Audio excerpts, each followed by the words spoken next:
শুরুতে সংবাদ শিরোনাম। যশোরে ৫টি স্বর্ণের বারসহ পাচারকারী আটক। এবার বিস্তারিত। যশোর ঝুমঝুমপুর এলাকা হতে ৫টি স্বর্ণের বার ৫ কেজি ৮৫.৫৪ গ্রাম ওজনের সহ ময়নাল মোল্লা ৩৫ নামে এক পাচারকারীকে আটক করেছে বিজিবির সদস্যরা।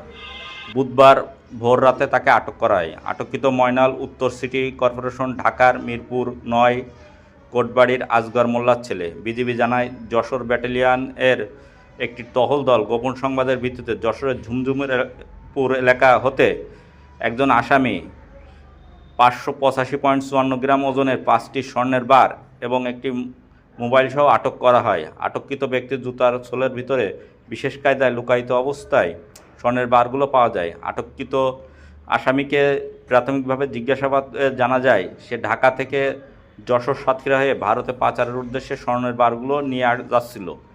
সে আরও জানায়, ঢাকার গাবতলী এলাকার চোরাকারবারির নিকট হতে স্বর্ণের বারগুলো সংগ্রহ করে যশোরে সাতক্ষীরা গমন করছিল। আটককৃত স্বর্ণের বারের মূল্য ৮৭,০৭,৭০০ টাকা বলে জানায় বিজিবির সদস্যরা।